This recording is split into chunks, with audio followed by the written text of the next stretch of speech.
Behind me is Malcolm X College. It's one of 7 city colleges in Chicago, and each of them has a particular focus. Malcolm X's is focused on healthcare, given that medical district is so close by.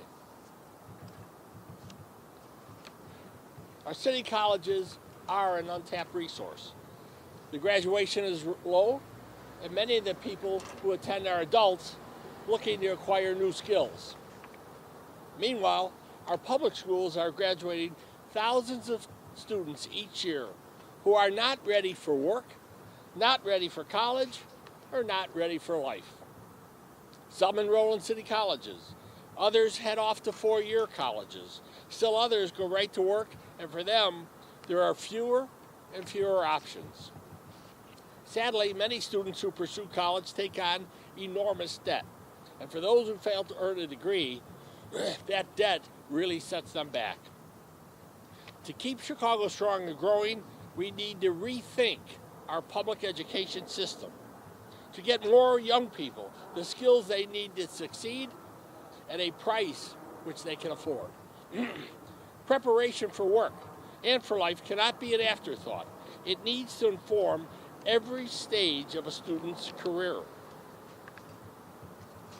To achieve that goal, today I'm proposing a new partnership between K-12 schools and our city colleges. Today there are 2 separate governmental organizations. They have separate taxing powers and separate funding systems, but they have a shared mission, and even an overlapping one, which is to produce young people who are ready for college, for work, and for life. We have hundreds of vocational education programs in the Chicago Public Schools. We have 7 city colleges and satellites. It's time to bring them together under one roof. We already offer dual credit and dual enrollment programs where high school juniors and seniors can enroll in city colleges courses. According to CPS, several thousand students graduate from high school with college credits. Some even have an AA when they graduate. Today I'm proposing that Chicago merge CPS and city colleges to create a seamless pre-K through 14 school system. No other city in America has one, and the need has never been greater. A study from Georgetown Center on Economics says 2/3 of new jobs today will require some post-secondary education. And another study from Georgetown says there are 30 million jobs in America that do not require a 4-year college degree.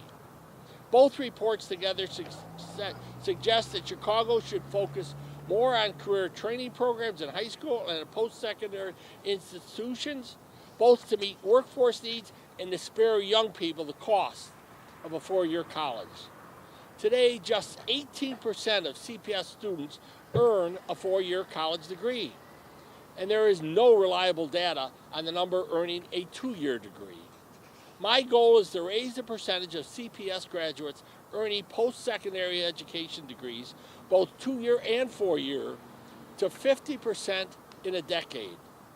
Chicago's Star Scholarship Program is a good start, but it's time to take it to a scale and make it available to every public school student. We need to make sure that every graduate of CPS has the skills to find meaningful and rewarding work, or the academic skills to pursue a 4-year degree. I know this idea raises a lot of questions around governance and funding and tuition, and we need to come together and answer them. But we cannot fear change simply because it's difficult or takes us into uncharted waters. The savings in administrative costs alone should be able to fund free tuition for thousands of additional CPS graduates. And for those who still want to pursue a 4-year degree, free community college helps set them on a path to that goal. So let's bring together the experts and stakeholders and consider the full benefits and risks of merging our K-12 and community college system. And let's weigh those risks against the risk of standing still. In a city facing deep challenges from crime and finances to education and affordability, we cannot accept the status quo. We have to stop doing things the way we have always done it if we want a different outcome. In order to keep Chicago strong and growing, we need to raise the bar and give every young person a fair shot at a better future. A guaranteed pre-K education, pre-K to 14, is a big step in the right direction and will set our city on a path to a stronger and brighter future. Thank you very much. Answer any questions which you may have. Yes, ma'am. What industry do you foresee this community college education is going to prepare for here in the city of Chicago? Well, if you look right now at the city colleges, and they've identified different industries for each one. This one being healthcare. Daley College on the southwest side is going to be manufacturing, advanced manufacturing. You have a whole series of them, and that's great. And many of those are the industries of the future.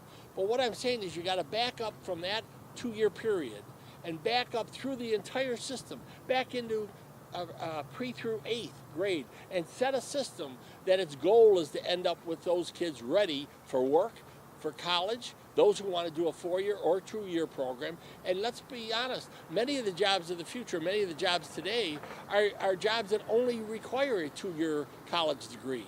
It does not require the enormous 4-year and the enormous cost of a 4-year college, which many people, and as I said, only 18% of CPS graduates finish a 4-year college program, even though we celebrate the increase in young kids going to college. It's not about getting them to college, it's getting them to finish college, whether that is a 2-year program, which would be all the way from, as I say, K through 14, or whether it's a 4-year college to those who want to go to that or beyond that. That's their choice, and that's their opportunity that we want to create. Can you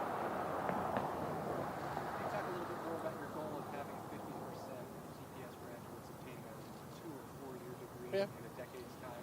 Does that mean just combine all CPS?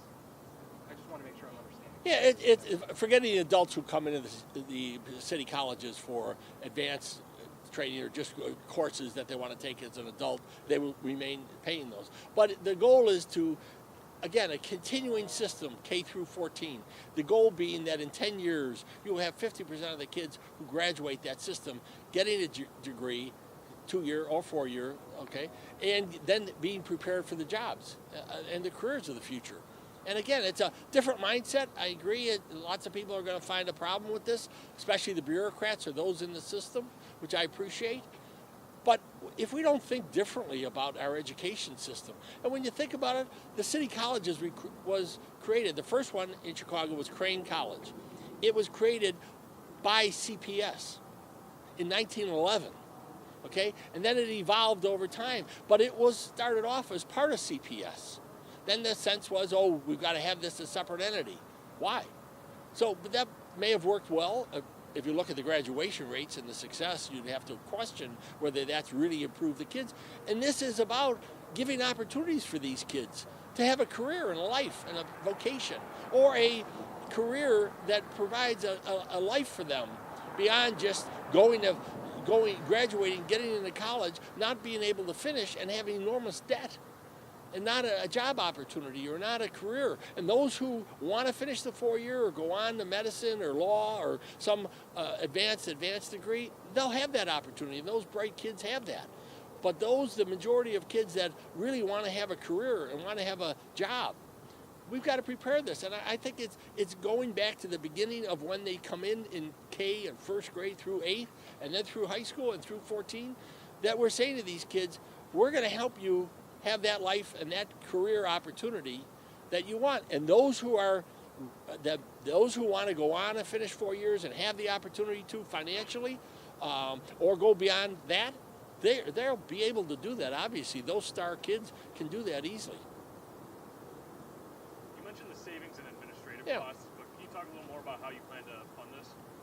Well, first of all, there's 2 funding sources now. So you combine the two. Tell me that in a $6 billion budget what CPS has and a $430 budget that city colleges have, you can't find maybe $50 million in savings?